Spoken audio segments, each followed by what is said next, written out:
दुख की घड़ी में, समस्या में, कष्ट के समय पर कहीं भटक मत जाना।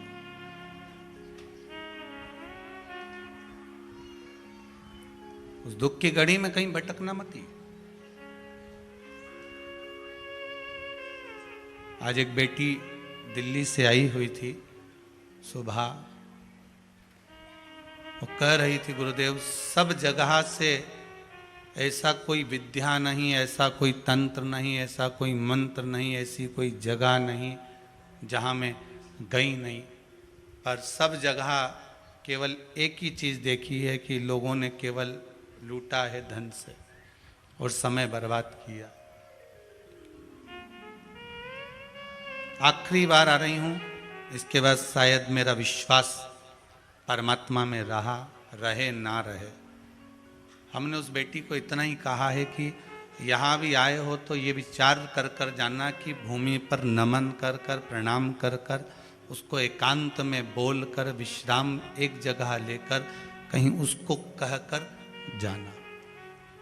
हमसे कहने से कुछ नहीं होगा। हम तो वहाँ बैठकर केवल आपसे श्री शिवाय नमस्तुभ्यम बोल लेते। केवल आपसे निगाह मिली और श्री शिवाय नमस्तुभ्यम आपका हमने स्मरण कर लिया, आपने बोल लिया साथ में, बस उतना बहुत है।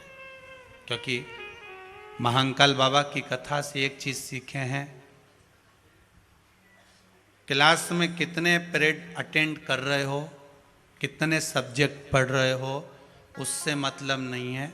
जिसमें हाजिरी भराती है उस समय पर होना जरूरी है। भैरू सिंह यस सर,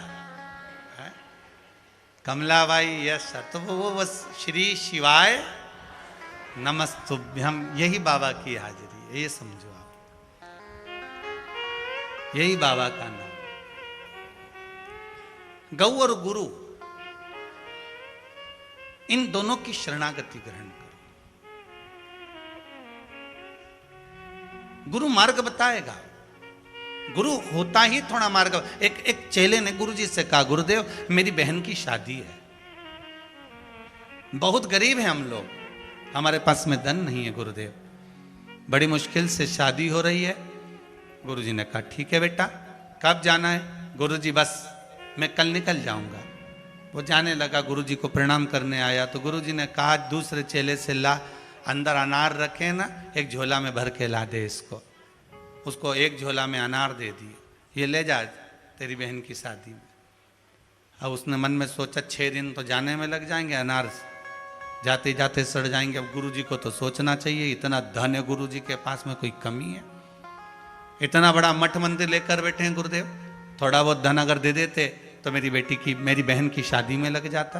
पर गुरु तो गुरु है, महाकंजूसड़ा धरा।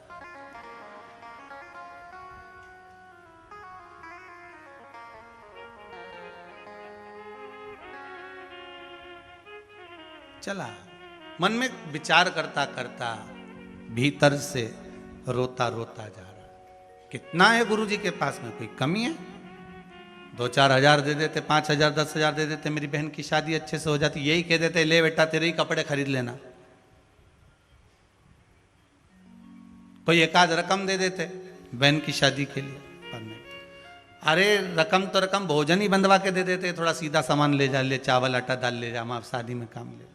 अब अनार का क्या करूंगा, माथा फोड़ू? अनार लेकर चला, चलते चलते चलते चलते वन में पहुंचा, जंगल में विश्राम कर रहा था। वहां का नगर का राजा बीमार पड़ गया। राजा को एक दवाई देना थी जिसमें अनार का रस डालना था। अनार पूरे राजभवन में नहीं मिला।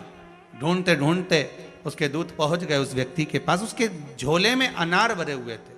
उससे कहा अनार दे दो, राजा बीमार पड़ा हुआ है, उसको अनार के रस में दवाई देना है। वो कहता है ये तो मेरे अनार है, पर राजा बीमार पड़ा है, ले जाओ इसको। अनार दे दिए गए, वो ले गए।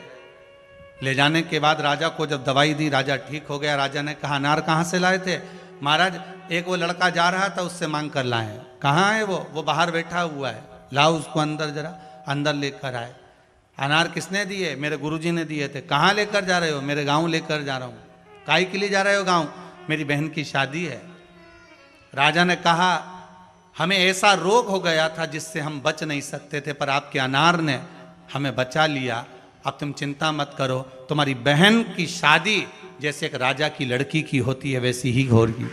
आप चिंता मत करो, इस बालक के घर जाइए और इसकी बहन की शादी का जो व्यवस्था है सारी की सारी व्यवस्था कर दी जाए। और उस बच्चे की बहन की शादी जो हुई, सारे गांव के लोग कहने लगे साहब क्या शादी करी है।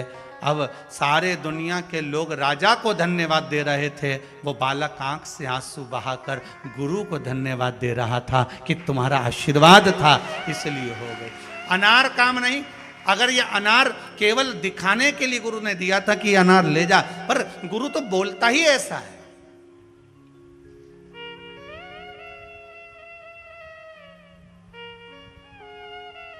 अब अनार की कितनी कीमत होगी। गुरु के संबोधन, गुरु के शब्द होते ही ऐसे हैं कि वो कुछ ऐसा कह देता है, कुछ ऐसा दे देता है, कुछ ऐसी कृपा कर देता है कि जा बस हो गया उसमें। अब लोग कहें बताओ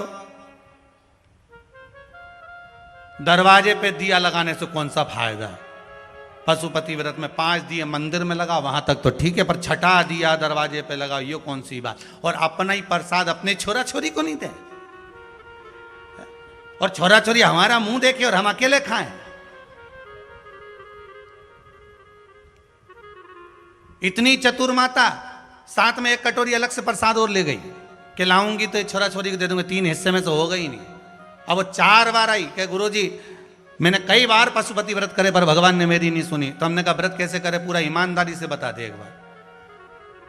कहे गुरुजी 3 हिस्से करे प्रसाद के, हाओ दिए लगाए 5, हाओ छठा दिया दरवाजे पर लगाया, ठीक है, बेलपत्री चढ़ाई, फूल चढ़ाए, सब कराए।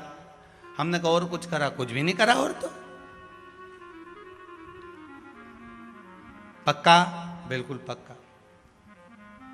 हमने कहा अब की बार अगर व्रत करे तो शाम को जो पूजन करने जाए ना, तो पूजन कर कर जब वापिस आए तो तेरी थाली का फोटो भेज देना,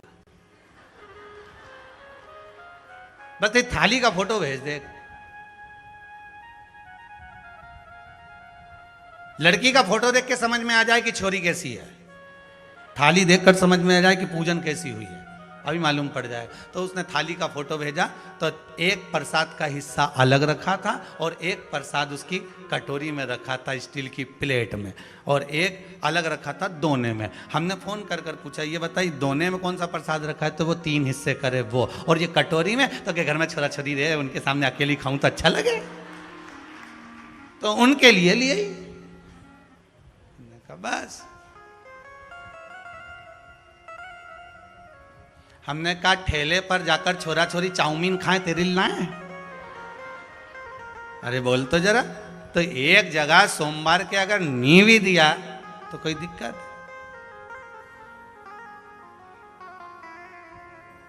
इतना सा प्रसाद में ठीक है। उसने कहा गुरुजी गड़बड़ है क्या, पूरी गड़बड़, इसीलिए भगवान नहीं सुना होगा। हमने कहा हो सकता है, अब की बार बिना उसके कर दे। चालू है उसके सोमवार, अब 4था-5वां में मालूम पड़ेगा वो तो है। यहाँ तो बाबा ने कृपा कर दी, सोमवार का भी इंतजार नहीं करा। एक माता ने लिख के भेजा करवा चौथ वाला उपाय करा था गुरुजी। बड़े आप लोग प्रश्न बड़े, पत्र बड़े सुंदर, किसने लिखा है करवा चौथ का उपाय करा था और बेटे का जॉब लग गया। कहाँ है माँ, अब पत्र ढूंढूंगा टाइम लगेगा, खड़ी हो जाओ जहां भी हो, आप ही हो। हाँ जरा दो, जरा माइक दो जरा।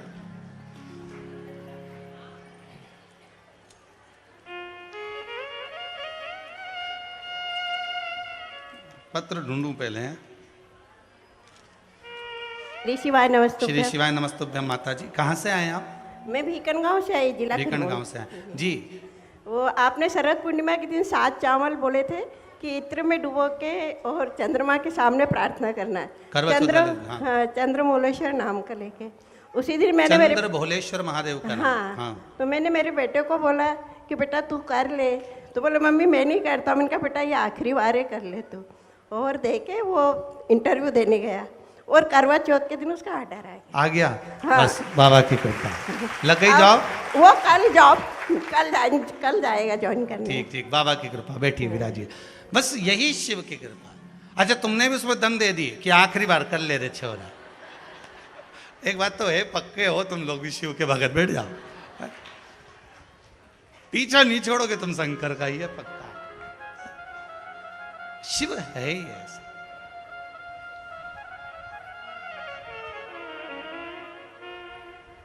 बोल चंद्रमौली भगवान की। भगवान शिव, आपका विश्वास, बस आप भाव रखकर, विश्वास रखकर शिव की आराधना में डूबे हो तो भगवान देने में कमी ना रखे। एक गौ, दूसरा गुरु। गौ की शरणागति, गुरु की शरणागति, ये दोनों करनी चाहिए। गौ और गुरु की शरणागति अगर आपने ग्रहण करी है तो शरणागति का मतलब फिर समझ लेना। शरणागति का मतलब ये नहीं है कि आप दिन रात गौशाला में रहो। शरणागति का मतलब ये नहीं है कि आप दिन रात गुरु के आश्रम में रहो। शरणागति का मतलब है कि आप गुरु के बतलाए हुए मार्ग पर गौ माता के उस चरणारविंद की रज का भाव आपके जीवन में रहे और भगवान आपके मार्ग को सुलभ करता रहे, सुलभ करे। कार्तिक महत्तम की कथा में एक सुंदर चरित्र आता है। एक गजेंद्र असुर हुआ।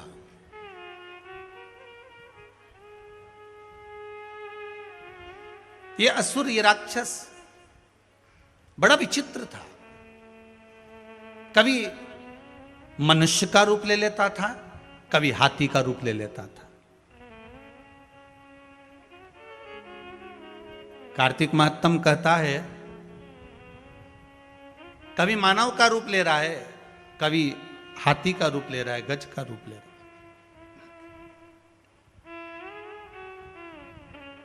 और हाथी और गज का रूप लेकर, हाथी का रूप लेकर, गज का रूप लेकर, मनुष्य का रूप लेकर ये छलता है लोगों को। पहले एक बात कही थी, आप लोगों के ध्यान में होगा। एक मुखी रुद्राक्ष और एक मुखी व्यक्ति बड़ी मुश्किल से मिलते हैं। क्या क्या? एक मुखी रुद्राक्ष और एक मुखी मनुष्य, मानव, व्यक्ति बड़ी मुश्किल से मिलते हैं। आप ढूंढ ढूंढ कर थक जाओगे। 2 मुखी मिल जाएगा, 5 मुखी मिल जाएगा, 7 मुखी मिल जाएगा, 10 मुखी मिल जाएगा, 14 मुखी मिल जाएगा, 18 मुखी मिल जाएगा, 21 मुखी मिल जाएगा, 23 मुखी मिल जाएगा, पर एक मुखी मिलना मुश्किल है। और जीवन में अगर एक मुखी रुद्राक्ष मिल जाए और एक मुखी व्यक्ति मिल जाए तो जीवन तो वैसे ही सार्थक हो जाए। अब हाथी भी 2 मुखी है, कभी मनुष्य बन रहा है, कभी हाथी बन रहा है। गजेंद्र असुर है वो।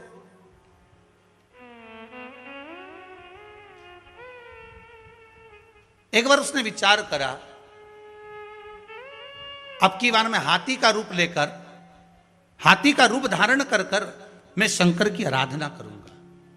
अब कल कथा में कहा था कि जितने भी ये राक्षस प्रवृत्ति के जो जीव होते हैं, पहले डाकू जाते थे तो देवी की आराधना कर कर जाते थे। कल की कथा में कहा था ये राक्षस प्रवृत्ति के जितने जीव रहते हैं ये होते असुर हैं, पर इनके भीतर भी कहीं ना कहीं ये भगवान की भक्ति को पाने का एक प्रयास करते हैं जिससे हमें बल प्राप्त हो जाए।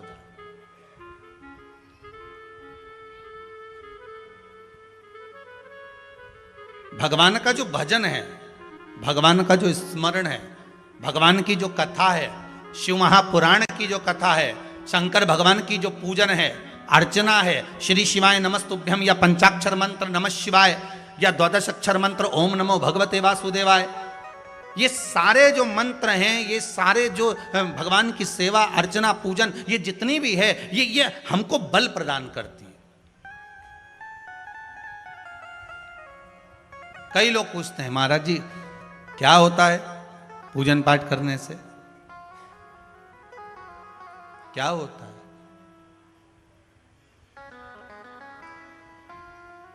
बल प्राप्त होता है। क्या बल प्राप्त होता है? तो कहा दुख को सहन करने का। किसको सहन करने का? दुख को सहन करना। मानव का शरीर है,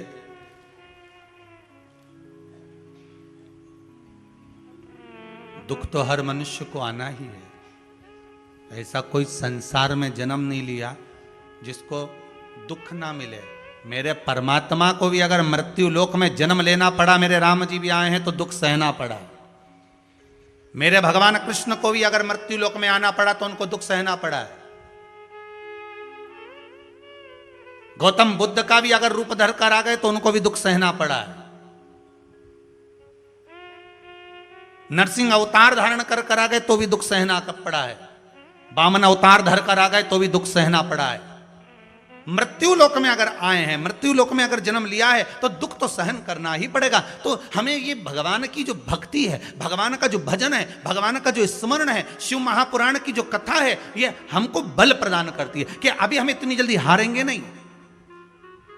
अगर हमने इंटरव्यू दे दिया, 1 बार दे दिया, 2 बार दे दिया, 3 बार दे दिया, बच्चा हताश हो गया, कमरे में जाकर बैठ गया, दरवाजा बंद कर लिया, ना खाना खा रहा है ना पानी पी रहा है, माता पिता दुखी कि बेटा ना तो खा रहा ना पी रहा, बड़े दुखी हैं। अब इस बच्चे को कैसे समझाएं कि हो गया। पर माता पिता से निवेदन है, उस बच्चे को हारने मत दो, उससे कहो काय को चिंता करता है, एग्जाम देना है ना, कंपटीशन एग्जाम में बैठा है ना, अभी हिम्मत मत हारना।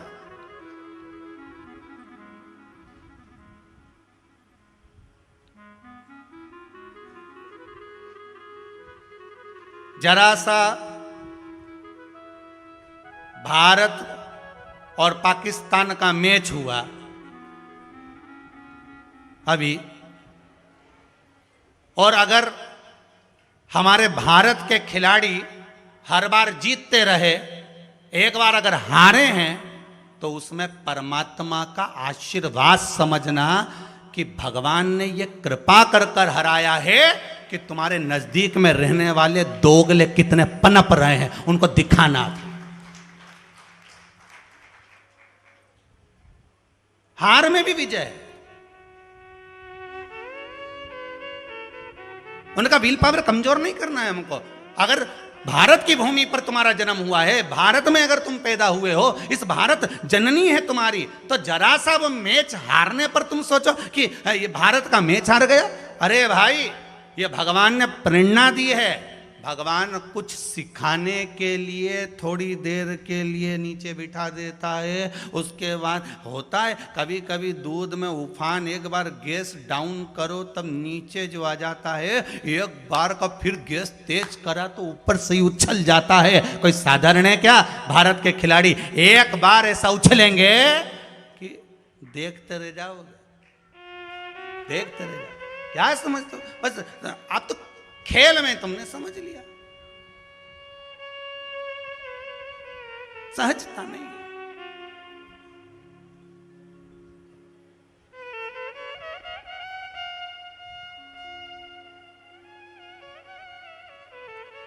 महाराज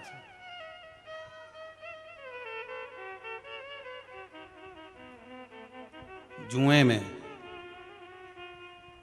पांडव और कौरव में जम के बोलिए, हारे कौन थे? जम के बोल दो जरा। जुए में, चौसर खेलने में, कौरव और पांडवों के उस चौसर में, उस जुए में हारे कौन थे? पांडव।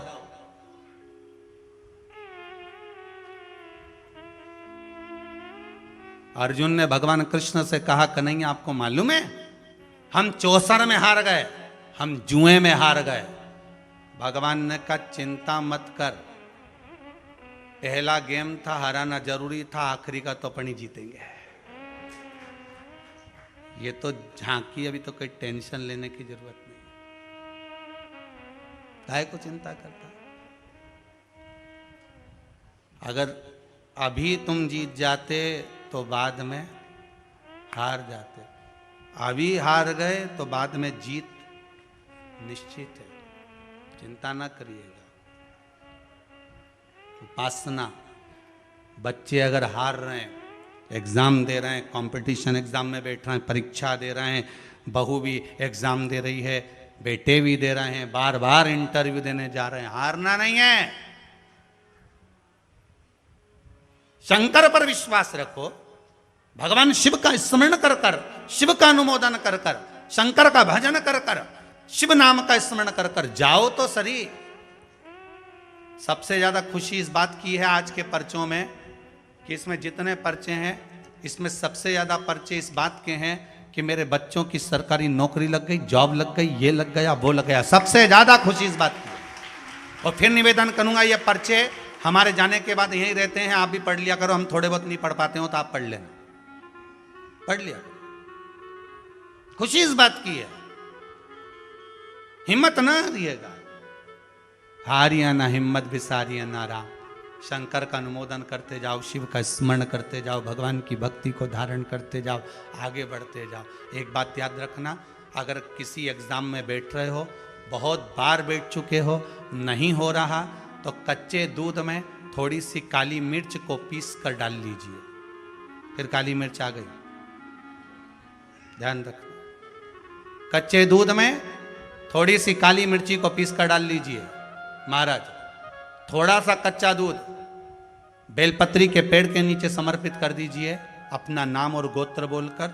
थोड़ा सा कच्चा दूध उसी में से शंकर भगवान को चढ़ा दीजिए।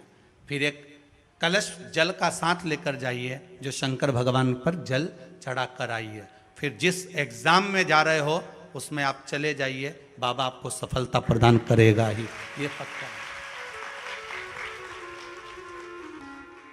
काली मिर्च शत्रुओं का नाश करती है, आपको बल प्रदान करती है कि आप जिस परीक्षा में बैठने जा रहे हो, आप जिस जगह पर भगवान का अनुमोदन करने जा रहे हो, आप जिस जगह पर कंपटीशन एग्जाम में बैठने जा रहे हो, वहां सफलता देगी वो आपको। अगर कहीं भटक भी गए, हट भी गए, तो वो सफलता देगी।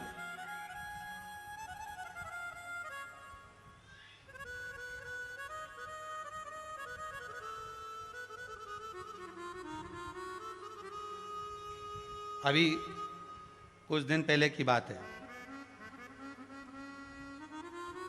आगरा के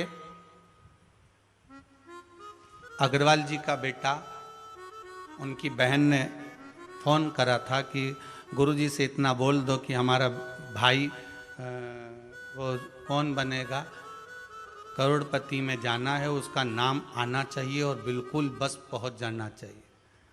तो आशीष जी ने खबर करी कि गुरुजी वो बच्चे का सब दूर हो गया है और अब वो बिल्कुल, वो कौन सी सीट होती है, हाँ बस समझ जाओ, क्योंकि हमारे को तो एक ही सीट मालूम है, व्यास गादी।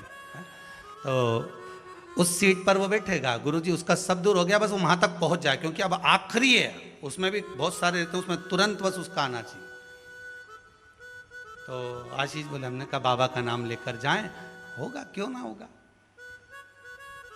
पर वहां तक तो पहुंच जाएगा वो। उसके बाद तो आशीष जी ने उनकी बहन को फोन कर कर कहा कि गुरुजी बोल रहे हैं वहां तक तो पहुंच जाएगा। उसके बाद तो कहा, उसके बाद तो मेरा भाई बड़ा, आप चिंता मत करो, बस वहां तक पहुंचा दो। उसके तो हमने कहा आशीष बस बता दो, शिव जी का स्मरण करो, पहुंचो। पहुंच गए।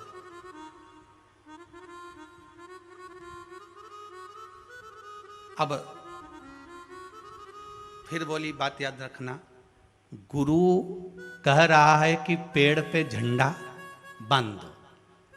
गुरु जी ने ऊपर चढ़ा दिया, उतरते समय उतरता गया, उतरता गया, उतरता गया, केवल 4 फीट की ऊंचाई बची थी। तो गुरु जी ने कहा, वहां पांव रख ले, मां कोटर पकड़ ले, मां हाथ रख ले। चेले को गुस्सा आ गया, बताओ मैं इतनी ऊपर से नीचे तक उतरा तो गुरुजी एक शब्द नहीं बोला और अपने आप को गुरु पद दिखाने लगे। नीचे आ गया, नीचे उतरा तो गुस्से में ला लगे। गुरुजी ने पूछा, बेटा आराम से उतर गया? हाँ गुरुजी, पर आपकी ये बात बहुत गलत लगी मुझे। कौन सी?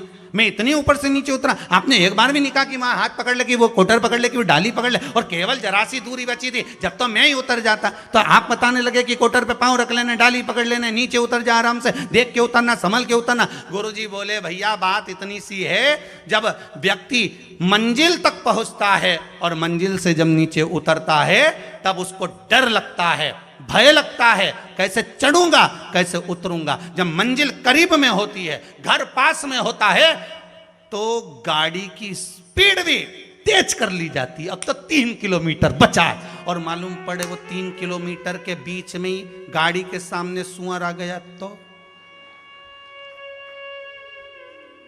विचार करिएगा जरा, बहुत सोचने वाली बात है। पशुपति व्रत आप कर रहे हो, पशुपति व्रत आप धारण कर रहे हो, पर निवेदन केवल इतना सा है कि आपकी स्पीड का ध्यान रखना, आपकी स्पीड का ध्यान रखिए। आप शंकर का भजन कर रहे हो, आप स्पीड का ध्यान रखिए। कहीं हमारे व्रत में, हमारी पूजन में, हमारे भगवान की भक्ति में कहीं अहंकार तो नहीं आ गया? वो स्पीड देखना पड़ेगी। अहंकार तो नहीं आ गया, अभिमान तो नहीं आ गया? हम भगवान की भक्ति में डूबने वाले हैं, भगवान मिलने वाला है, बिल्कुल सम्मुख में हमारा काम होने वाला है, पर हम क्यों नहीं पहुंच पा रहे? हम वहां तक क्यों? कई लोगों के साथ होता है, सामने थाली लग जाती है, भोजन करने की तैयारी होती है, थाली सरक जाती है, बिल्कुल होने वाला है, बिल्कुल लग गया, अपना तो नाम ही है, और मालूम पड़े गायब। कहीं स्पीड तो तेज नहीं कर ली हमने अपनी गाड़ी की? कहीं अहंकार में तो नहीं डूब गए हम? इसका स्मरण रहे। अहंकार में 3 गए धन, वैभव, वंश, ना मानो तो देख लो रावण, कौरव और कंस। एक जगह कहीं विचार करिएगा। हाथी, गजेंद्र, असुर सूंड में पानी भरता है, शिव जी पे छोड़ता है, फिर पानी भरा, फिर छोड़ा, फिर पानी भरा, फिर छोड़ा, फिर पानी भरा, फिर छोड़ा।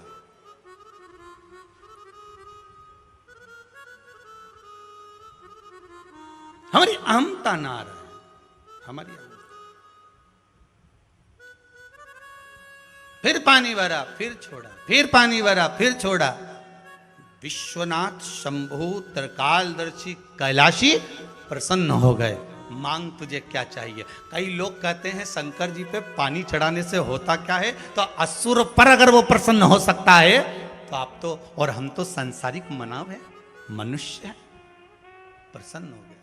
मांग तुझे क्या चाहिए? बस कृपा कर दीजिए। क्या? इतनी सी कृपा कर दो कि मैं जब आपको बुलाऊं मेरा शंकर मेरे सामने आ जाए, मेरा शिव मेरे सामने।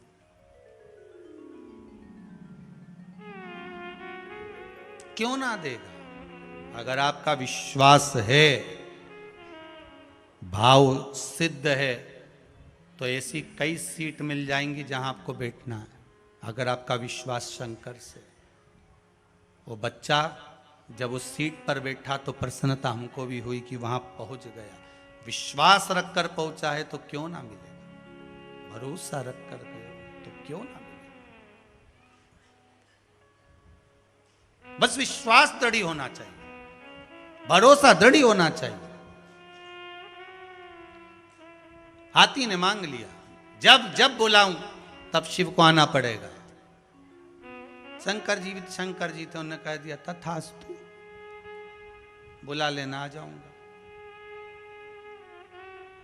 अब ये हाथी गजेंद्र जो असुर है, राक्षस है, गजेंद्र असुर, ये उपद्रव मचाने लगा, कहीं किसी को मारे, किसी को फेंके, और जब इसको याद आए तो शंकर जी को याद करके बुला ले। शंकर जी सामने आ जाए।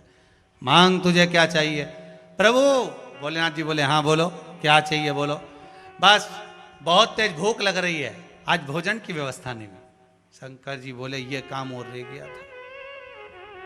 शंकर जी का अब भी ला कर देता हूँ। पार्वती जी के पास पहुंचे, जगत जननी सुनो, भोजन कुछ बनाया है? पार्वती जी हाँ बोली। प्रभु जी ये लीजिए। शंकर जी लेकर चले गए और ले जाकर उन्होंने तुरंत गजेंद्रासुर को दे दिया। गजेंद्रासुर को जैसे ही दिया, गजेंद्रासुर ने भोजन किया। पार्वती जी के पास में शिव जी वापिस आए, लाओ पार्वती भोजन दो। भोलेनाथ जी अभी तो लेकर गए थे आप। शंकर जी बोले तो असुर ने मांगा था तो उसको दिया है। पार्वती जी बोली आपको 50 बार पहले भी कहा है अपना टिफिन खुद खाया करो, कहां दूसरे को देखकर आ जाते हो।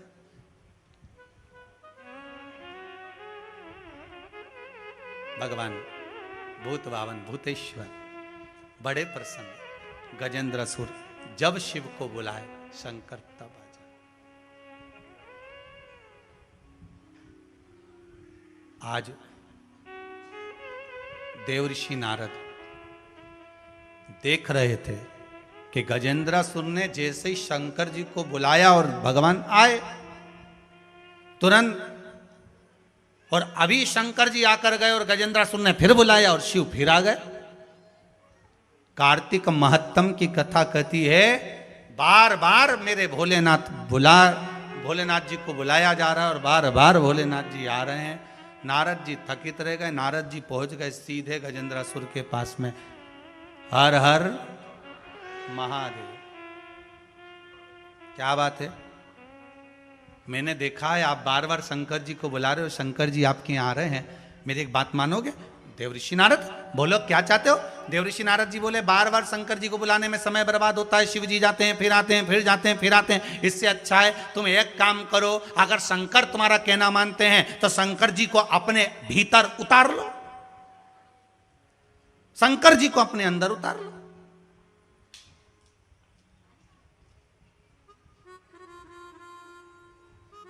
शिव जी को अपने अंदर, हाँ शंकर जी को अपने अंदर उतार लो। हाँ अब ये बहुत बड़ी बात आई है महाराज यहां पर कथा में। कई लोग कहते हैं इनके शरीर में वो देवता उतरी गया। अब अभी देखना तुम, शंकर जी जो उतरेगा,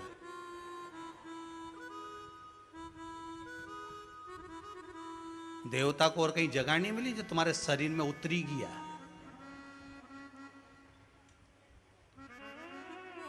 और तुमने ऐसा कौन कौन सा पुण्य का काम करा नहीं देवता तुम्हारे अंदर उतरी गया?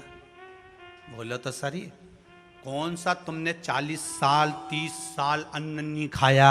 कौन सा तुमने किसी को गाली नहीं दी? कौन सा तुमने किसी का अपशब्द नहीं किया? कौन सा तुमने गजब का काम कर दिया कि 24 घंटे 3.5 करोड़ रोम छिद्र मनुष्य के शरीर में होते हैं, तो क्या तुमने एक दिन में 3.5 करोड़ बार भगवान का नाम लिया?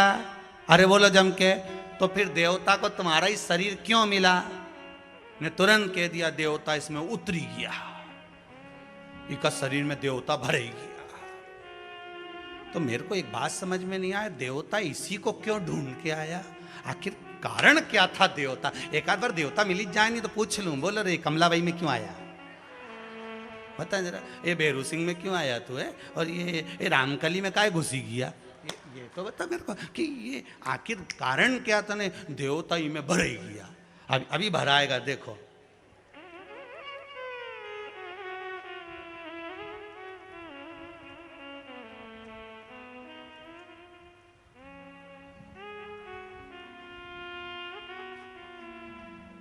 इन नवरात्र में ज्यादा भरा है।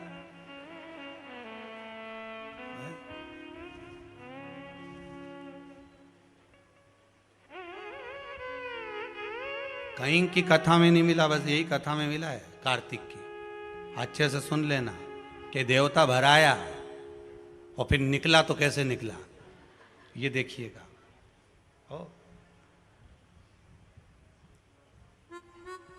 पर एक बात जरूर है, क्या पुण्य करा होगा इसने? जिसके शरीर में देवता आते हैं वो कभी किसी को गाली नहीं देता क्या? सत्य बताना, क्योंकि देवता आते होंगे जब ही नहीं देता होगा, उसके बाद तो दिन रात एक आध बार तो मुंडा से असत्य तो बोलता ही होगा, झूठ भी बोलता होगा, कपट भी करता होगा, बेईमानी भी करता होगा, कुछ गलत कृत्य भी करता होगा। फिर देवता इसी के शरीर में कैसे आ गए, इसमें कैसे भरा गया? वो सोचने वाले गजेंद्रासुर कह रहा है, गजेंद्रासुर। देवऋषि नारद कह रहे हैं अगर तुम भगवान शंकर के इतने भगत तो बार बार शिव जी को बुलाते हो, तो एक काम करो ना कि शंकर जी को अपने भीतर जम के बोलो उतार लो। तो क्या शंकर जी को मेरे अंदर उतार लूं? हाँ, तो क्या एक बार प्रैक्टिकल करके देखो। इन्होंने तो शंकर जी से निवेदन करा, भोलेनाथ पधारो। जैसे ही शंकर जी आए, मांग गजेंद्रासुर क्या चाहिए? तो गजेंद्रासुर ने कहा आप मेरे शरीर में अंदर बैठ जाओ। शंकर भगवान बोले फिर से बोलना, फिर से बोल। बस बार बार आप आते हो फिर चले जाते हो, मुझे बार बार बुलाना पड़ता है, मेरे शरीर में आकर तुम बैठ जाओ। शंकर जी बोले फिर सोच ले। सोच लिया, आप तो बैठ जाओ। पक्का पक्का। भगवान शिव देव ऋषि नारद को देखकर मुस्कुरा दिए। अब इस्माइल भी नहीं समझ में आ रही कि मुस्कुराए तो क्यों मुस्कुराए। भाई पत्नी पति के सामने इसलिए मुस्कुराती है कि 500 का नोट चाहिए, दिवाली चल रही है। तो अब यहां तो मुस्कुराने का तो कुछ कारण समझ में आना चाहिए कि मुस्कुराए तो मुस्कुराए क्यों। आखिर मुस्कुराहट आई क्यों। शंकर भगवान देव ऋषि नारद के सामने मुस्कुरा दिए तो देव ऋषि नारद धीरे से बोले, श्रीमन नारायण। भगवान शिव समझ गए, नारद जी बड़ी कृपा कर दी, बहुत मुझे बुला रहा था, बार बार बुलाता था, बार बार बुलाता था, घर देखूं कि के देखूं, राम जपूं कि इसके पास आऊं, बार बार बुला रहा था। पर नारद जी आज बड़ी कृपा कर दी, आज पीछा छुड़ाया, आज इसका अंत समय आ गया। बस अब देख लीजिए जरा, बहुत ध्यान देना महाराज, जिसको बुरी लगे नहीं भले लग जाए, पर कथा कथा है कि देवता जब शरीर में आके नहीं कि उतरी जाए तो उतर तो जाए, मरना नहीं है। पर देवता जब निकले तो क्या करके निकले वो समझ लीजिए। इसलिए मेरा हाथ जोड़कर निवेदन है, ये ढोंग प्रपंच छल छिद्र इन सब से दूर हो जाइए, सबसे दूर। धर्म का व्यापार मत बनाओ, धर्म का धंधा मत बनाओ। आज सबसे ज्यादा अगर हंसी भारत की भूमि पर उड़ रही है तो हमारे धर्म की उड़ रही है, धर्म की हंसी उड़ रही है।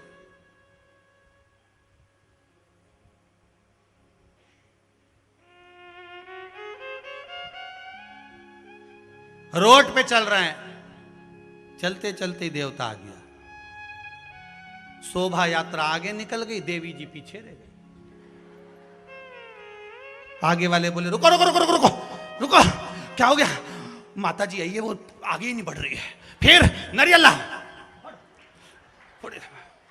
फिर अभी भी नहीं बढ़ी, 2 कदम बढ़ा, कपूर ला, आग लगाया, कपूर भी जला दिया, अभी भी नहीं गई तो नींबू ला। अब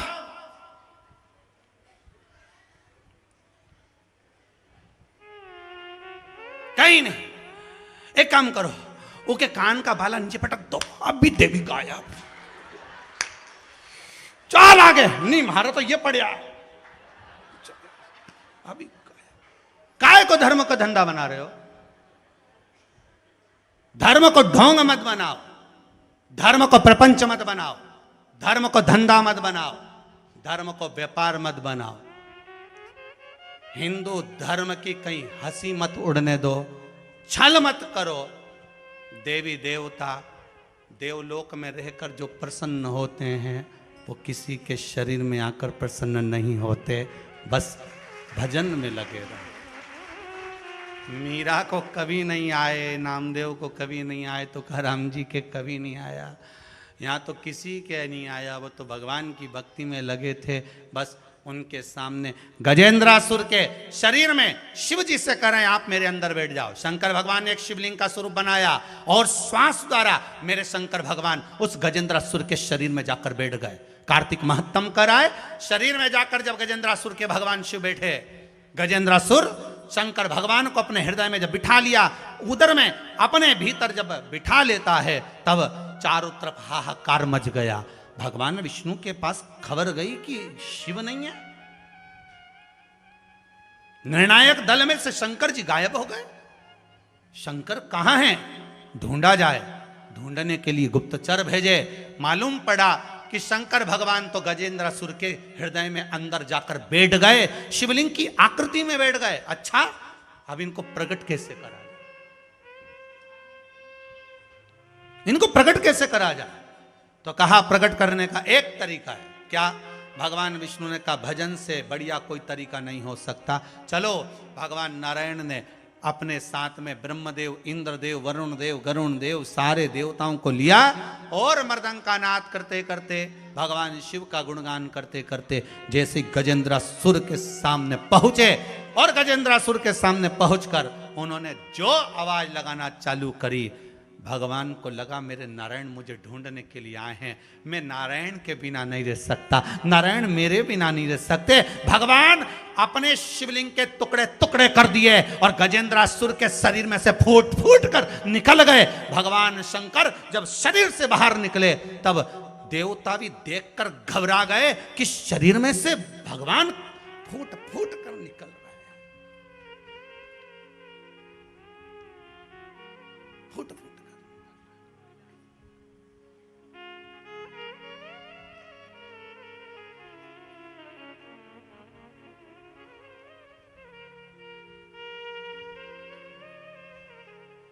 शरीर में अगर देवता भरा जाते हैं, दूसरे का भला कर सकते हो पर अपने खुद का कभी भला नहीं कर सकते आप, जिंदगी भर याद रख लेना। यहां कह रहा है गजेंद्रासुर के शरीर में से फूट फूट के निकले भगवान शिव का कण कण निकला। घर में अगर आपको आ रहे हैं कुछ भी तो घर के जो सदस्य रहेंगे ना वो बहुत दुखी रहेंगे, तन से, मन से और धन से सुखी नहीं हो सकते। दुनिया वालों को भले आप नारियल दे दो, अगरबत्ती दे दो, 4 दाना दे दो, कह दो ये हो जाएगा माना, पर तुम नहीं सुखी हो सकते। यहां फूट कर निकला। अंत देखना था गजेंद्रासुर का, और गजेंद्रासुर को इतनी जल्दी मर जाता? शिव जी की भक्ति कर रहा था, शंकर का गुणगान कर रहा था, शंकर का अनुमोदन कर रहा था, ऐसे कैसे मर सकता था गजेंद्रासुर? पर नारद जी ने चाल चल दी और नारद जी ने कहा शिव जी को अंदर बिठा ले, अपने अंदर उतार ले, और भगवान अंदर उतर गए। भगवान अंदर उतर निकल गए शरीर से। भगवान विष्णु ने शिव जी को देखा, शंकर भगवान ने भगवान विष्णु को देखा, दोनों की आंखों से जल बह रहा है, जल बह रहा है। गजेंद्रासुर ने जो शरीर में से शिव के कण निकल रहे थे हाथ जोड़कर कहा प्रभु कुछ मुझ पर कृपा करिएगा। शिव जी ने कहा गजेंद्रासुर सुन, मैं तुझे वर देता हूं, वर प्रदान करता हूं। जिस समय पर देव दीपावली होगी, कार्तिक की पूर्णिमा, जम के बोलिए कौन सी? कार्तिक की पूर्णिमा, जिस दिन देव दीपावली होगी,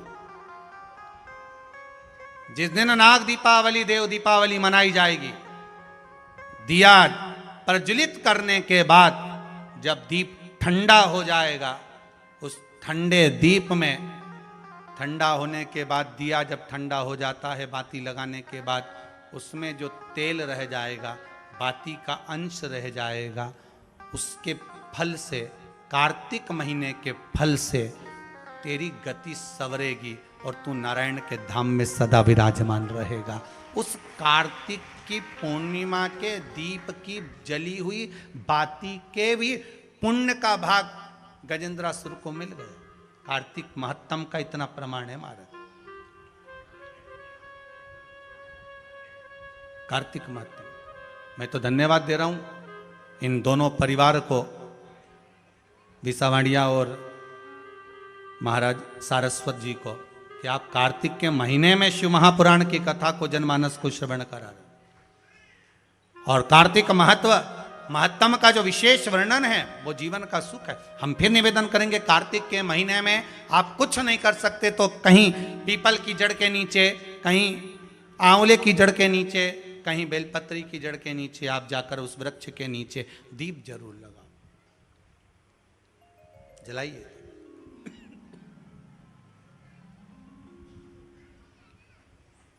कार्तिक का महीना चल रहा है, अगर ज्यादा दुख है, तकलीफ है, तो दुख दहन स्त्रोत का पाठ। कौन सा पाठ? दुख दहन स्त्रोत का पाठ आप इन 3 वृक्ष में से, आंवला हो, पीपल हो, चाहे बेलपत्र हो, इन 3 वृक्ष के नीचे कहीं पर भी बैठकर आप उस पाठ का स्मरण करो, घी का दीप लगाकर। बाबा चाहेगा मेरा विश्वनाथ तो आपके दुख को नष्ट करेगा और सुख का आनंद प्रदान करेगा। दुखदान स्तोत्र का पाठ करें। शिव उपासना,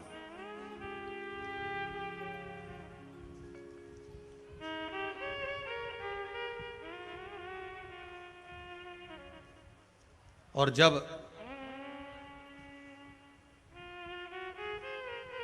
शिव उपासना की भक्ति का प्रतिबिंब प्रबल हो,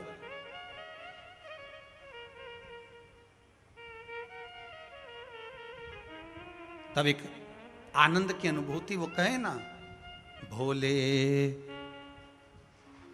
हे शंकर हे शिव, तेरे चरणों की धूल जो मिल जाए। सच कहता हूं बाबा, मेरी तकदीर सबर थी।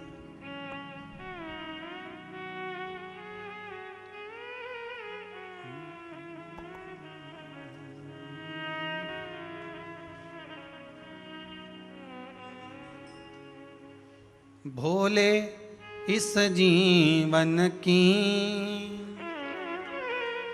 बस एक तमन्ना है, भोले इस जीवन की बस एक तमन्ना है, तुम सामने हो मेरे, तुम सामने हो मेरे, मेरा दम ही निकल जाए, सामने हो मेरे, हे शिव, मेरा दम ही निकल जाए, भोले तेरे चरणों की, भोले तेरे चरणों की, घर धूल जो मिल जाए, भोले तेरे चरणों की, रज धूल जो मिल जाए,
चाहे जितनी सजा देना, नजरों से गिराना ना, चाहे जितनी सजा देना, नजरों से गिराना ना, चाहे जितनी सजा देना,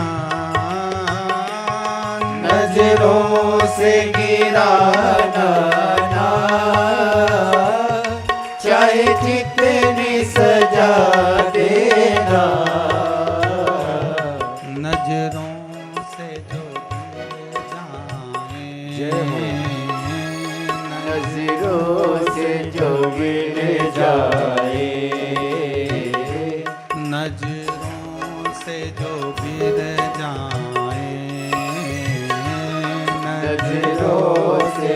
गिर जाए मुश्किल है समल पाना नजरों से जो गिर जाए मेरे प्रकाश मुश्किल है समझ पाना बोले तेरे चरणों की बोले तेरे चरणों की कर धूल जो मिल जाए बोले तेरे चरणों की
बोले तेरे चरणों की बोले तेरे चरणों की कर धूल जो मिल जाए बोले तेरे चरणों की घर धूल जो मिल जाए सच कहता हूँ बोले सच कहता हूँ बोले तकदीर बदल जाए सच तेरे चरणों बोले तकदीर बदल जाए बोले तेरे चरणों की हे शंभो त्रिकालदर्शी कैलाशी अविनाशी हे शंकर करुणा सागर करने वाले करुणा हे दया के बिंदु हे कृपा सागर हे करुणा सागर शिव बस केवल आपके चरणारविंद की रज ही अगर प्राप्त हो जाए केवल चरणों का रसस्वादन ही मिल जाए तो जीवन की सार्थकता बन जाती है। गजेंद्रासुर जिसके नस मस जितनी नसें थीं उसमें से भगवान शिव का ही एक कण कण मात्र प्रविष्ट हो गए। शिव कथा कहती है भगवान शंकर का पावन चरित्र वर्णन कर रहा है शिव महापुराण की कथा कर रही है बाबा का पावन चरित्र वर्णन कर रहा है महाराज कल कथा में अपन ने जो श्रवण करा था उस चरित्र का आनंद बढ़ाई आवाज भगवान शिव की कथा कहती है भगवान शंकर का पावन चरित्र कह रहा है बिंदुक चंचुला का जो स्मरण है बिंदुक प्रेत योनि में रहकर भगवान शिव की कथा सुन रहा है और चंचुला देवी इस पावन कथा का स्मरण करा रही हैं पर जब दृढ़ी भक्ति होती है भक्ति की जब दृढ़ता होती है तब जाकर कहीं परमात्मा के पथ पर हम पहुंच पाते हैं।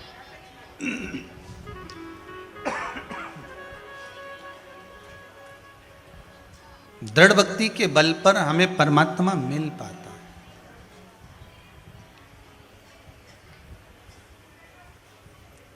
बहुत दूर से नाम सुना और सुनने के बाद ये विचार किया कि हम चले जाएंगे तो हमारा ये काम हो जाएगा, उससे ज़्यादा जरूरी है आप मत आओ। पहले भी आस्था चैनल पर जितने श्रोता भाई बहन कथा सुन रहे हो या फेसबुक यूट्यूब पर कथा सुन रहे हो, हमने उनसे एक बात कही है कि आप तो वहीं टीवी चैनल के सामने अपने मन में भाव प्रकट करो कि हमारा बाबा ये कृपा कर देना, कार्य हो जाए, बाबा करुणा कर दे, तब आओ।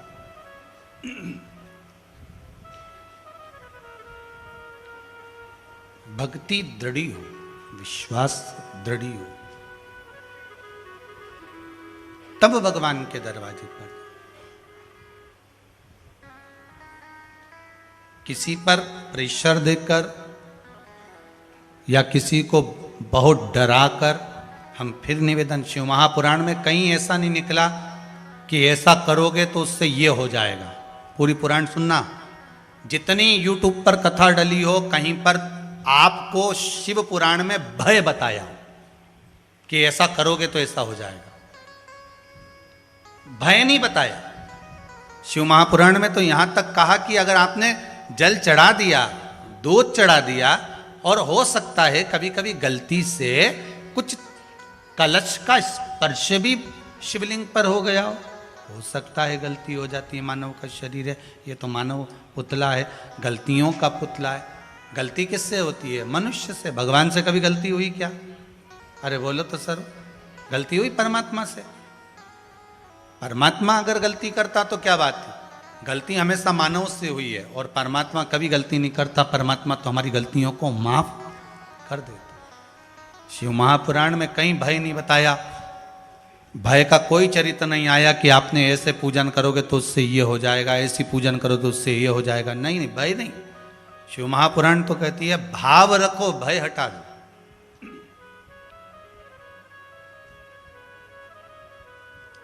चंचुला देवी वेदव्य है।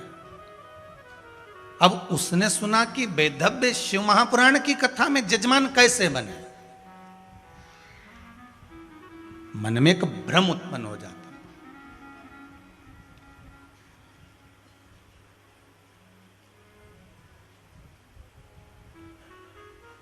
मन में एक भय उत्पन्न हो जाता। पुरुष की पत्नी मर जाए तो भैया सुबेरे सुबेरे वो पुरुष निकल कर जाए तो उसका मुंह देखें कि नहीं देखें, समझना जरा। आज लोगों ने जो भ्रांतियां उत्पन्न कर रखी है, शिव महापुराण उस भ्रम को मिटाना चाहता है। इसकी पत्नी मर गई तो सुबेरे सुबेरे इसका मुंह देखना चाहिए कि नहीं देखना चाहिए? और तो पुरुष है, उसका मुंह देखने में क्या दिक्कत है? और तुम्हें क्या मालूम कि उसकी पत्नी निपट गई, मर गई। अगर वो बिंदी लगाता, मंगलसूत्र पहनता, मांग भरता तो समझ में आता कि इसकी पत्नी चली गई तो बिंदी नहीं है, मंगलसूत्र नहीं है भाल में, मांग में सिंदूर नहीं है। पर नारी, उसका पति चले जाता है तो लोग साधारण सी भाषा में कह देते, सुबह सुबह मुंह देख लिया, ओ ऐसा, कहां जा रही थी? पूजन करने जा रही थी, उसका मुंह दिख गया। कहां लिखा?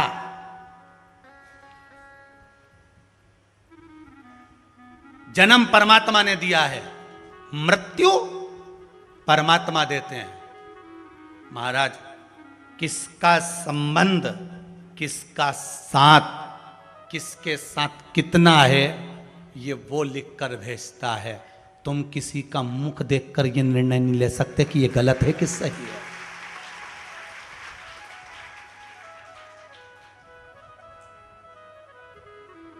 एक बेटी ने प्रश्न किया है उसने लिखकर भेजा है मेरा नाम मत बोलना, नहीं बोलूंगा।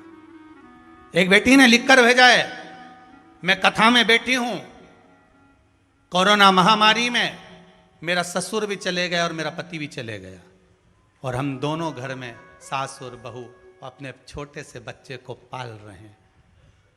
आज हमारे परिवार के लोग, हम निकल कर जाते हैं तो पूजन में कोई जाता है तो हमारा मुंह नहीं देखते। मेरा निवेदन, केवल उसका नाम नहीं लूंगा ना, उसको मैं खड़ा करूंगा। ऐसी एक बेटी नहीं, एक माता नहीं, ना जाने कितनी होंगी। अगर मुख देखने की लीला होती तो मेरे राम जी महाराज के पिताजी दशरथ जी शांत हुए थे तो मेरी 3 माताओं का भी तो मुख था। कौशल्या मैया, कैकेयी मैया, सुमित्रा मैया, वो भी तो रहे। तो क्या अयोध्यापुर वासी मुख नहीं देखे, या राघव जी मुख नहीं देखे? ये हमारी सोच है, हमारी बुद्धि, हमारी दृष्टता, हमारी दृष्टि। फिर मैं निवेदन करूंगा, पापी को पापी नजर आता है, कपटी को कपटी नजर आता है, बेईमान को बेईमान नजर आता है, धर्मात्मा को धर्मात्मा नजर आता है, पुण्यात्मा को पुण्यात्मा नजर आता है, सत्कर्मी को सत्कर्मी नजर आता है। जिसकी जैसी सोच रहती है सामने वाला व्यक्ति वैसा नजर आता है। अगर मान लो पति चले भी गया, पर परमात्मा ने उसको जीवित रखा है। क्यों रखा है? कि जाने वाला तो चले गया, पर तू जितना दान करेगी, पुण्य करेगी, भजन करेगी, स्मरण करेगी। जैसे पति नौकरी करता है और नौकरी करने पर चले जाता है तो पत्नी को आधी तनख्वाह आती है, उसी तरह पति के जाने के बाद पत्नी जितना दान करती है, पुण्य करती है, सत्कर्म करती है, उसका आधा हिस्सा पति के खाते में जाता है। और पत्नी के जाने के बाद पति जो दान करता है, पुण्य करता है, सत्कर्म करता है, पति का करा हुआ उस पत्नी के खाते में जाता है। आप सत्कर्म करने के लिए छोड़ा है, दान करने के लिए, भजन करने के लिए। करो एकादशी का व्रत, करो प्रदोष का व्रत, करो शिवरात्रि का व्रत, हर महीने आती है, करो भगवान का भजन, उसका पुण्य आधा उसके खाते में जाए। आप 1 लोटा पानी शिव जी को चढ़ा रहे हो, आधा उसके खाते में जाए।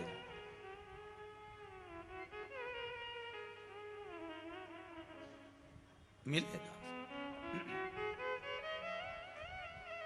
जब दोनों साथ रहते हैं ना, बहुत ध्यान देना महाराज, पति पत्नी दोनों साथ रहते हैं ना, अच्छा दोनों साथ रहते हैं और साथ रहकर जब सारी पूजन पाठ करते हैं और वो टच करके बैठी रहती है, तब भले खाते में नहीं जाए, पर जब एक रह जाता है, क्योंकि परमात्मा के यहाँ से लिखा है, जाना तो किसी को भी आगे पीछे है, वो तो उसके हाथ में।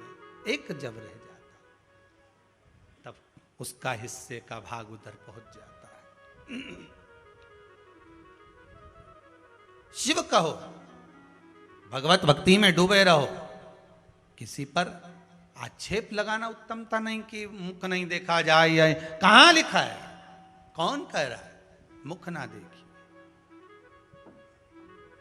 शिव भक्ति में जो लीन हो, यहां तो शिव महापुराण की कथा कहती है, हर एक के भीतर शंकर समाया है, श्वास रूपी शिव सबके भीतर है। ऐसा कोई है ही नहीं जिसके भीतर नहीं। क्यों भ्रम उत्पन्न करें? आज मनुष्य भ्रम में ही जी रहा है। चंचुला देवी बेधव्य हो गई। मां जगत जननी ने पूछा क्या हो गया? देव ऋषि नारद के पास गई थी, तुमरुका जी के पास गई थी, तो उन्होंने कहा पूजन में आप बेधव्य हो, किसको बिठाया जाए? चंचुला देवी से माता पार्वती कहती है, बस बोला ही ना तूने, चिंता क्यों करती है? शंकर पार्वती खुद व्यवस्था करेंगे। अगर उन्होंने तुझको रखा है, उन्होंने बुलाया है, तो व्यवस्था भी वही करेंगे। शंकर पार्वती ने जोड़े से बैठकर शिव महापुराण की कथा करवा दी। शिव पार्वती ने करवाई, आप और हम कौन?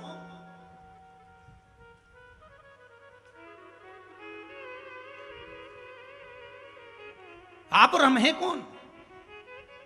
करने वाला शिव है। एक इंदौर की बेटी ने, कोई ने पत्र लिखा, देखिए बड़ा, महाराज मैं अभिलाषा शर्मा इंदौर सुखलिया से आई हूं।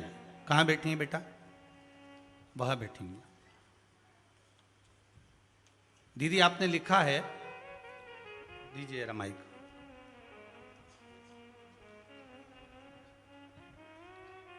कई डॉक्टरों ने मेरे पति को दिल में छेद बता दिया था, जितनी जगह जांच कराई गई आपने लिखा है। उसके कहाँ से आई हो बेटा? मैं इंदौर सुकलिया से आई हूँ। क्या नाम है बाबू आपका? अभिलाषा शर्मा। श्री शिवाय नमस्तुभ्यम। श्री शिवाय नमस्तुभ्यम चरण स्पर्श। अब पति ठीक हैं आपके? अब ठीक है मेरे हस्बैंड। क्या बता दिया था डॉक्टर ने? मेरे हस्बैंड को अप्रैल में दर्द हुआ था हार्ट में, तो उनकी जो भी जांचें हुई थी उसमें बताया था कि वॉल है उनको हार्ट में जी। पर लेकिन अभी हम 26 जून को यहाँ पे हमने दर्शन किए थे कुबरेश्वर धाम में। मैंने यही विनती करी थी कि जब भी अगली जांच जो भी बोलिए रिपोर्ट की, जब भी अगर उनकी जांच करवानी है, टीएमटी सीटी स्कैन का बोला था, तो 26 जून को विजिट किया था। आज मैं चौथे महीने में फिर आई हूँ तो उनकी सारी रिपोर्ट नॉर्मल आई है। नॉर्मल आ गई ना? बस ठीक है, बैठ जाइए। बाबा कृपा करें। सीटी स्कैन करवा लिया? करवा लिया? बस ठीक है, जांच सब आ गई। बस बाबा ने झाल लिया। आप आए, उससे विनती करिए, आप विश्वास रहकर जाइए ना। कथा वाचने वाला शिव है, कथा सुनने वाला शिव है और कथा करवाने वाला भी शिव है। यहां कोई दूसरा है ही नहीं। तो जब दूसरा है ही नहीं तो आप भी शंकर, हम भी शंकर, ये भी शंकर। सारी दुनिया में जिसकी श्वास चल रही है वो शिव है। आप तो ये मानो, जिसकी श्वास चले वो शिव है। और जो श्वास चलना बंद हो गई तो वो शव है, वो फिर शिव नहीं। महाराज, जब छोड़ चलूं इस दुनिया को, होठों पे नाम तुम्हारा, चाहे नरक मिले चाहे स्वर्ग मिले, हृदय में वास।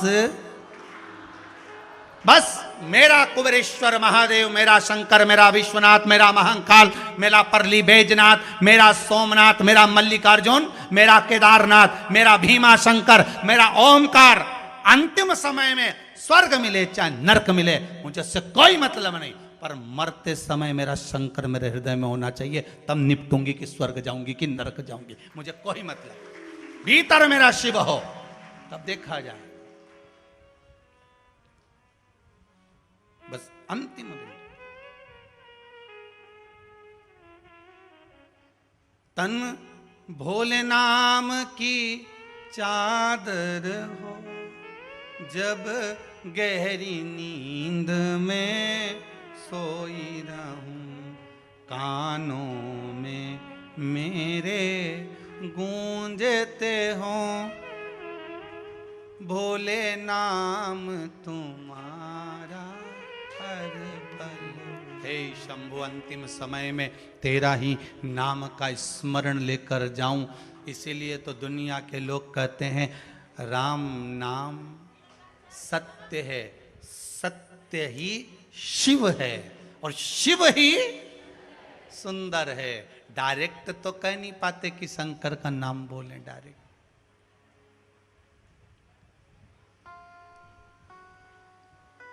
कोई आपसे कहे ना सत्य बोलिए तो समझ लेना शिव बोलिए। क्या बोलिए? शिव बोलिए। सत्य बोलने का अगर कोई कहे तो शिव बोलिए, शंकर। शिव बिना गति, चाहे स्वर्ग मिले।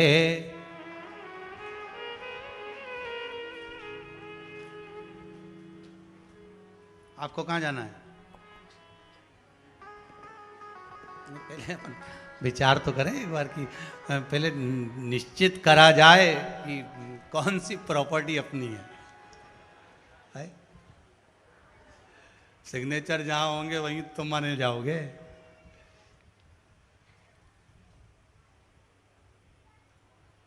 आपका जहां विचार हो बस वहीं रवाना करवा देते, जहां विचार हो। पर शिव महापुराण की कथा कहती है शंकर के भजन करने वाले को यम के दूत दूरबीन से भी नहीं देखते। चश्मे की तो बात ही खत्म कर दो।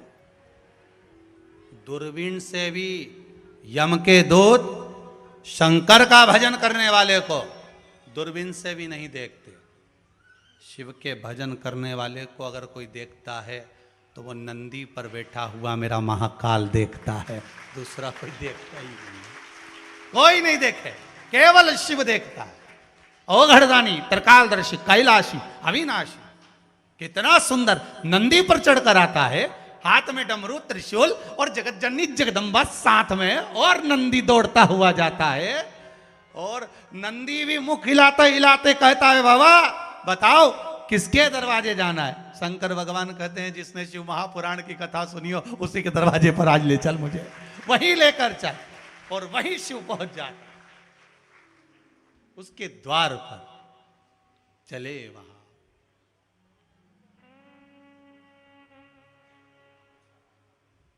हमारे दो ही रिश्तेदार,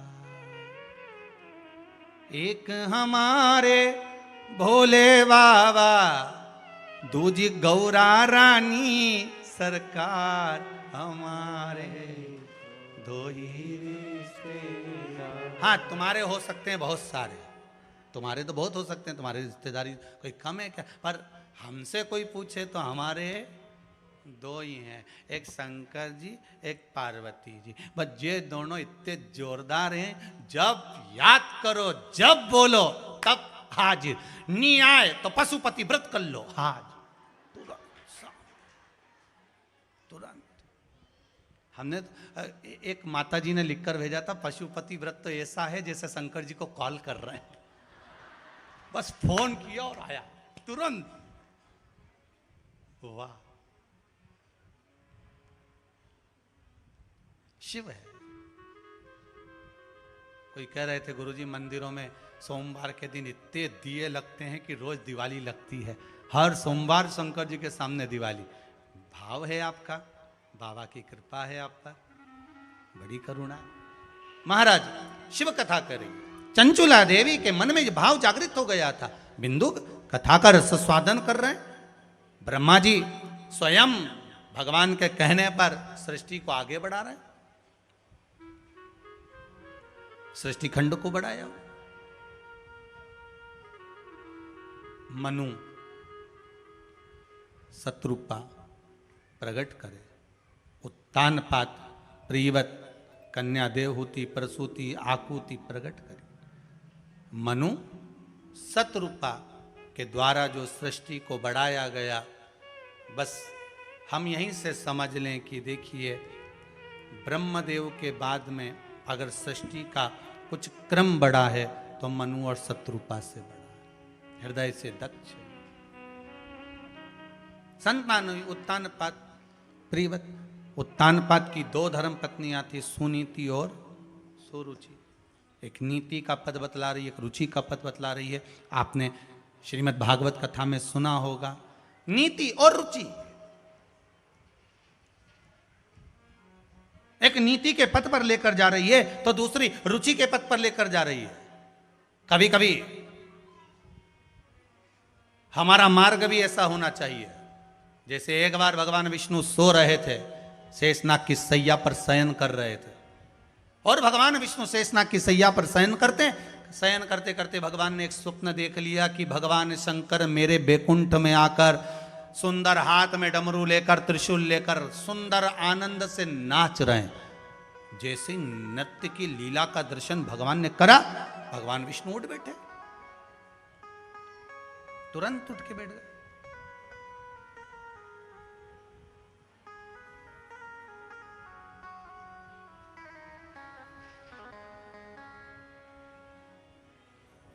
भगवान उठ के जैसे बैठे, लक्ष्मी जी ने पूछा, प्रभु क्या बात है, आज आप एकदम अचानक उठकर बैठ गए, हुआ क्या है आपको, क्या हो गया?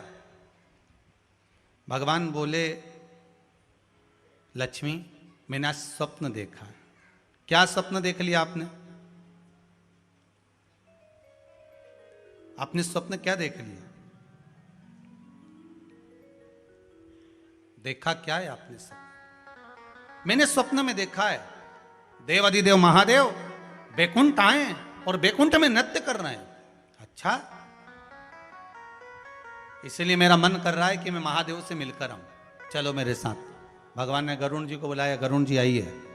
भगवान गरुण को बुलाते उससे पहले माता लक्ष्मी ने कहा, गरुण को मत बुला, मैं हाथी को बुला लेती हूँ। गज को बुलाया, गज के ऊपर भगवान विष्णु और लक्ष्मी दोनों बैठ गए।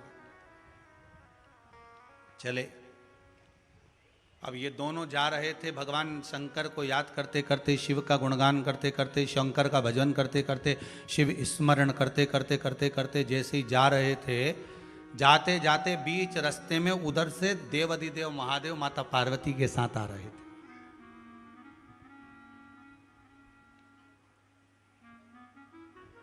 देवाधिदेव महादेव सामने, शंकर भगवान नारायण को देखे, नारायण शिव जी को देखे, दोनों की आंख में से अश्रु बह रहे।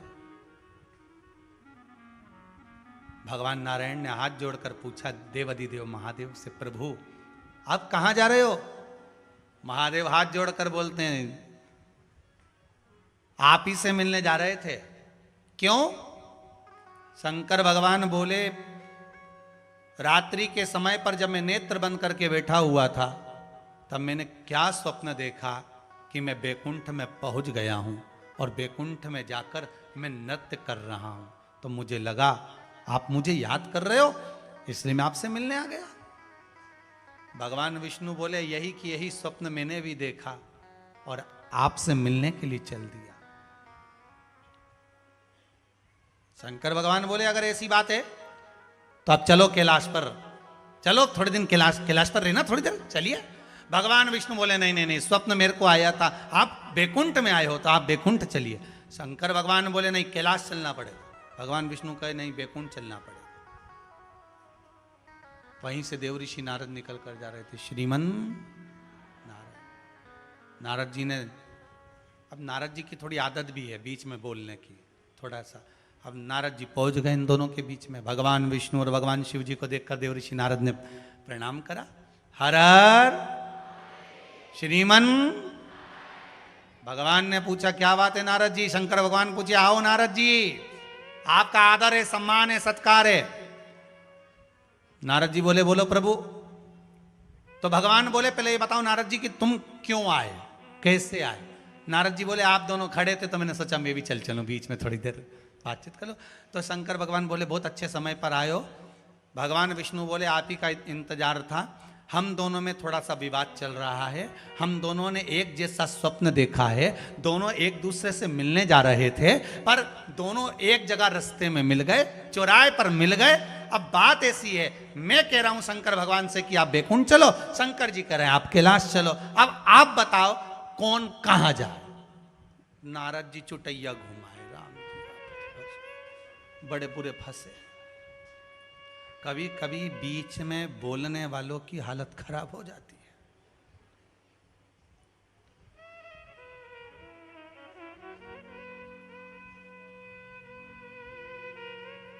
बीच में जो बोलता है,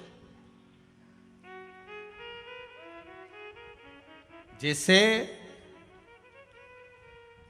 ठंड की जो ठंड पड़ती है ना, इसमें सबसे बड़ी समस्या क्या खड़ी होती है? आधी रात को व्यक्ति पूरी रात यही सोच के नहीं सो पाता है कि कम्बल इधर से लंबा है कि इधर से लंबा।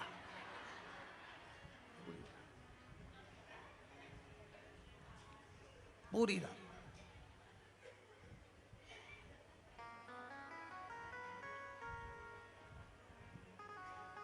कम्बल कहां से लंबा। पूरी रात यही नींद का झपका है और इसको ठंड लगे तो कम्बल मोड़े तो इधर से लंबा होगा, इधर से घुमाएगा, फिर देखेगा इधर से भी छोटा है, फिर पाँव लंबा करेगा, फिर के अभी भी छोटा रह गया, अंगूठा बाहर है, फिर आखिरी में नींद नहीं आए तो उठ के बैठे, फिर कम्बल को देखे लंबा, तो कि लंबा तो अच्छा है, फिर पाँव काहे बाहर निकल रहा है, तो समझ भी नहीं। अब देव ऋषि नारद बीच में, अब बोलो। नारद जी बोले, बड़े बुरे फंसे साहब। नारद जी बोले, इंद्र देवता ने एक पूजन रखी है, मुझे बुलाया है। शंकर भगवान बोले, इंद्र ने पूजन रखी और तुम्हें बुलाया, क्या तुम्हें मालूम नहीं है मेरे ससुर ने पूजन रखी थी और मुझे नहीं बुलाया था? तो उनके क्या हाल हुए थे मालूम है तुमको? इंद्र ने पूजन रखी और देवादिदेव महादेव को नहीं बुलाया। देव ऋषि नारद मन में सोचे, झूठ भी कैसा बोलूं। इन्होंने दक्ष प्रजापति का सिर कट गया था, अभी ये इंद्र का कट जाएगा 2 मिनट में। देव ऋषि नारद बोले, नहीं नहीं, इंद्र ने नहीं रखी तो ऐरावत हाथी ने रखी थी। तो देव ऋषि नारद बोले, हाथी की पार्टी में तो हाथी जाए। देखो सीधी सीधी बात है ना। अब जहां पर गाय बैल की पार्टी हो तो गाय बैल जाए, और कुत्ता की पार्टी हो तो अरे जम के तो बोलो। अभी अभी अभी कुछ दिन पहले एक व्हाट्सएप पे मैसेज आया था कि किसी ने अपने कुत्ता का जन्मदिन मनाया। पहले रुपट्टा सीधा कर लो फिर बताऊंगा। अब किसी ने कहा कि व्हाट्सएप पर आया कि कुत्ता का जन्मदिन मनाया, और उन्होंने कुत्ता को ऐसी कुर्सी पर रखा, उसके हेट लगाया और केक कटवाया। अब केक कुत्ता ने काटा और खाया।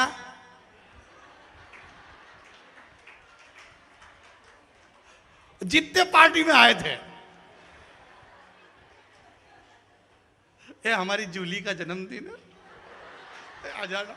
अब जूली का जन्मदिन मना रहे, अब कुत्ता का जन्मदिन में केक कटवाया कुत्ता से, और केक सब एक दूसरे से खा रहे। अब वाह, आशीष बोला, गुरुजी बड़ा विचित्र जमाना आ गया, बड़ा विचित्र जमाना। बताओ, कुत्ता का जन्मदिन है और बताओ लोगों को केक खिला रहे। हमने कहा सबऊ कुत्ते हैं, अब सबऊ कुत्ता हो जाए जितने। अब कुत्ता के जन्मदिन का केक कुत्ता ही खा सके? बोलो ईमानदारी की बात है कि नहीं? अपने घर में छोटे से बच्चे का जन्मदिन होता है तो क्या बड़ों को बुलाते हैं? बोलो जम के, नहीं। और बड़े का जन्मदिन होता है तो बड़ों को बुलाते हैं, छोटे का जन्मदिन हो छोटे को बुलाते हैं। अब कुत्ता का जन्मदिन में किसको बुलाना था? तो जितने वहां आए थे, अब कुत्ता में तो तुम समझ ही जा, बोलवा की जरूरत ही। अब जन्मदिन मना रहा है वो कुत्ता का।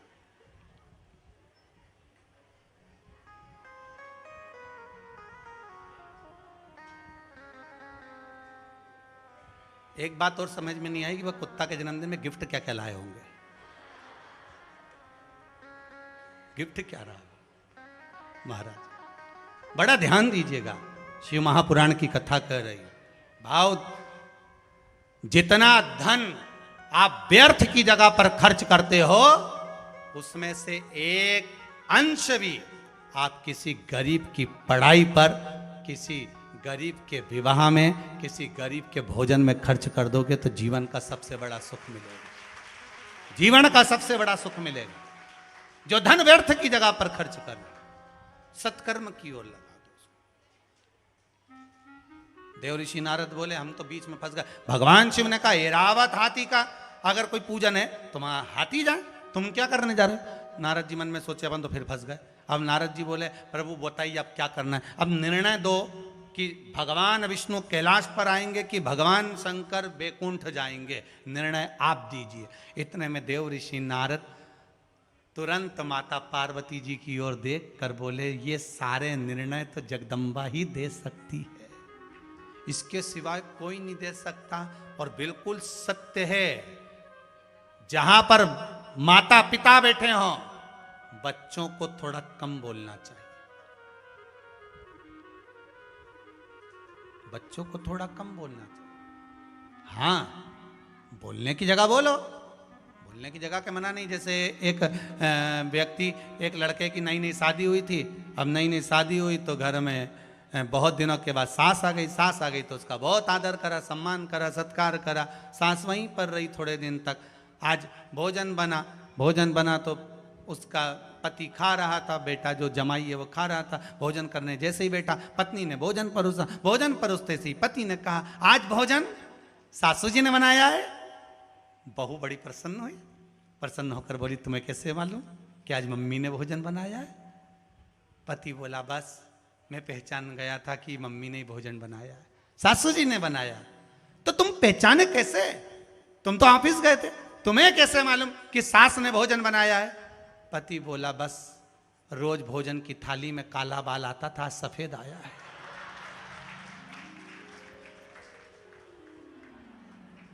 पहचान हो गई, समझ में आ गया कि आज सास ने बनाया। बाल से ही पहचान होता, यही है। देव ऋषि नारद बोले, निर्णय तो मां जगत जननी जगदम्बा पार्वती ही देगी। माता, अगर मां अंबे बैठी हुई है, जगदम्बा बैठी हुई है, मां शेरोवाली बैठी हुई है, आद्य शक्ति माता पार्वती बैठी हुई है, तो उत्तर वो देंगी। माता पिता अगर कहीं बैठे हुए हैं और उनकी बात चल रही है, समझा रहे हैं, बता रहे हैं, ज्ञान उपदेश दे रहे हैं, तो बच्चों को थोड़ा सा मौन हो जाना चाहिए। नारद जी ने चतुरता दिखा दी, माता पार्वती से कहा निर्णय मां देगी। शंकर भगवान ने कहा ठीक है, पार्वती नीचे उतरो। नंदी पे से मां जगत जननी नीचे उतरी। देव ऋषि नारद वहीं खड़े थे, भगवान विष्णु भी हाथ जोड़कर खड़े हो गए, लक्ष्मी जी भी हाथ जोड़ ली। मां निर्णय आप दीजिए, भगवान विष्णु कैलाश पर जाएंगे कि शंकर भगवान बैकुंठ में जाएंगे, आप बताओ। माता पार्वती जी ने कहा भगवान विष्णु बैकुंठ जाएंगे, भगवान शंकर वापिस कैलाश जाएंगे। पर एक बात जरूर कहूंगी कि नारायण जब तक बैकुंठ में रहते हैं तब तक शंकर बैकुंठ में रहते हैं, जब तक शंकर कैलाश पर रहते हैं तब तक नारायण कैलाश पर रहते हैं। ये दोनों कहीं नहीं जाते, एक दूसरे के साथ है, ये कहीं नहीं जाते। कितना सुंदर कहा है, कार्तिक के महीने में अगर आप शंकर की आराधना कर रहे हो तो उसका फल भगवान विष्णु दे रहे हैं। सावन के महीने में आप एक लोटा पानी अगर शंकर को चढ़ा रहे हो तो उसका फल भगवान विष्णु दे रहे हैं। दोनों विपरीतता में, राम कहो श्याम कहो पर फल शिव ही देंगे, शिव का नाम जपोगे फल मेरा नारायण ही देगा, मेरे भगवान। इसलिए भाव शुद्ध, धीमा बजाओ भोलानाथ डमरू, धीमा बजाओ, धीमा बजाओ भोलानाथ डमरू, धीमा बजाओ, धीमा बजाओ भोला, धीमा बजाओ, धीमा बजाओ भोला, धीमा बजाओ, ओ धीमा बजाओ भोला, धीमा बजाओ, धीमा बजाओ भोला, धीमा बजाओ, अरे धीमा बजाओ भोलानाथ डमरू, धीमा बजाओ।